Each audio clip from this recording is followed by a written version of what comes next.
Hi, this is your red, and my game is Can You Catch Them All?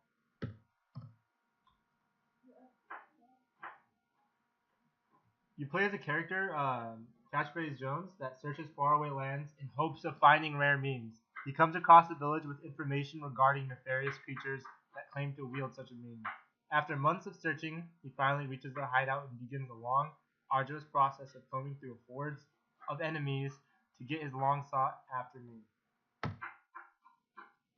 This game falls under the adventure category. Originally, we wanted to add some lighthearted commentary and jokes to spice things up, but this fell through due to time constraints and lack of knowledge that the GML that we needed to code would take so long. The objectives of this game are simple: to defeat the final boss and receive the elusive Pepe meme. And the bonuses to this are racking up points by collecting rare collectibles that are dropped by enemies. So this is basically our home screen, and the game was obviously developed by me, Michael, and Riley Gombart is the person who gave us our sprites that we're using and the sound files. And here's the help screen. Free to read it if you want. Alright, let's get started.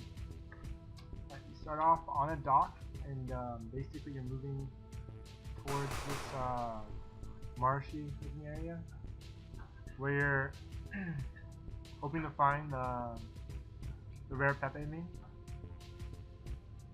And if you're wondering what those animals are that are rolling around, they're beavers, and they're just like if you slow it down, you can see that they have this rolling sprite that they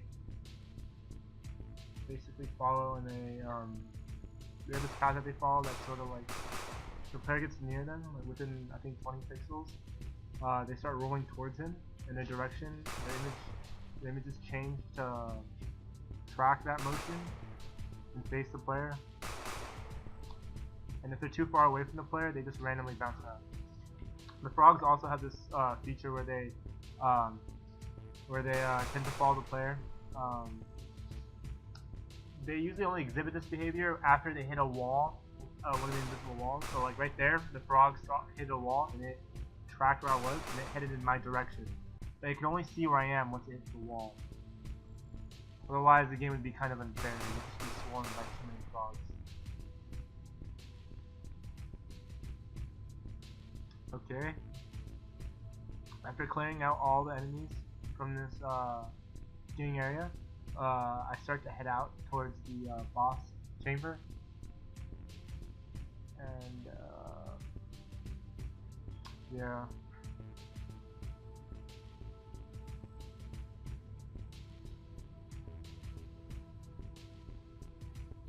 As you can see, the point of interest points towards the places where you'd want to actually go. So there it pointed me towards the cave, and it's telling me where to go.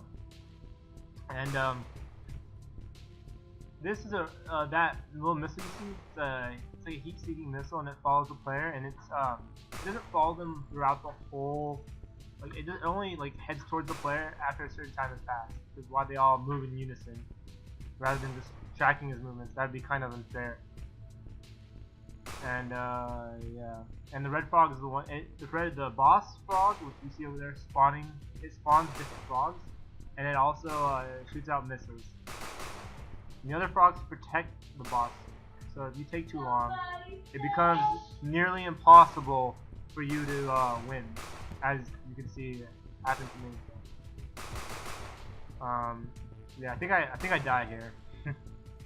So I'll try to escape, and it's impossible. They move at the same speed you do, so you gotta watch your movements carefully.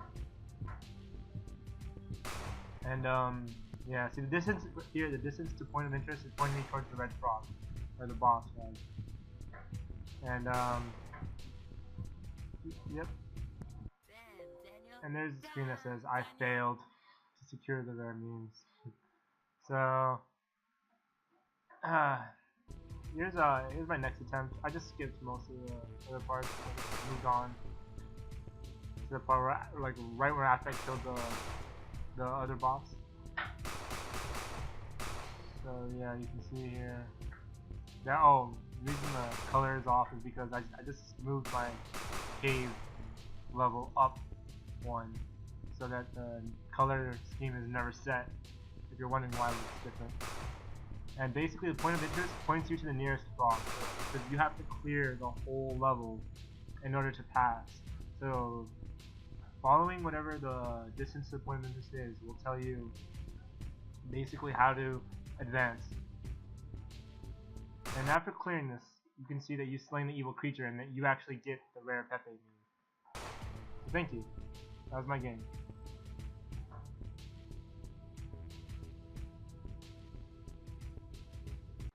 Hi, so now I'm gonna try to test out my inventory.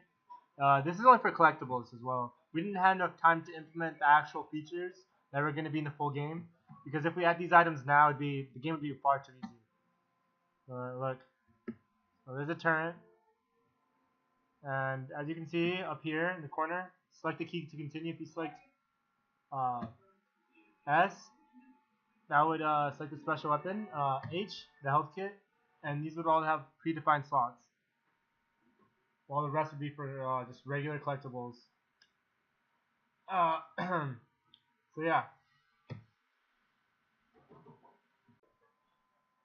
for our project, what went right was that we developed the game that we wanted, and we had our minions, or the frogs in this case, work perfectly.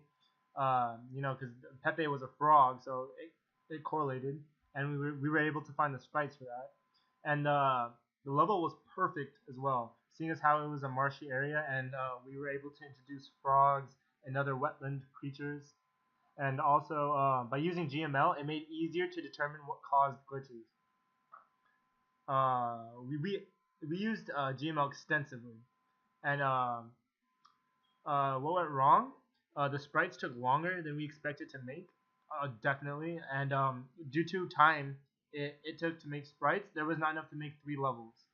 And if we just had the ability to make, like, I don't know, 3 or 4 more sprites and animations that went along with them, that we produced in GML, that would take, I don't know, probably another couple 3 or 4 days to do, just working on that alone. And we were also unable to fully add the powers described as because about the amount of GML that had to be added.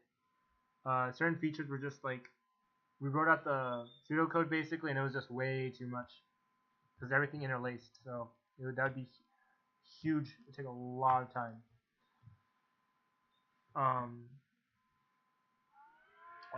We also learned how to construct.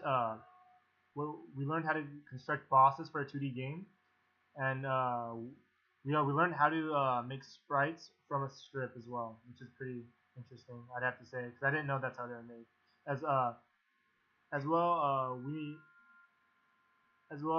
making a map by using very detailed pixels. Like usually we just use a background and just that's it. But this time we used tiles, so that it wasn't the same as before, basically.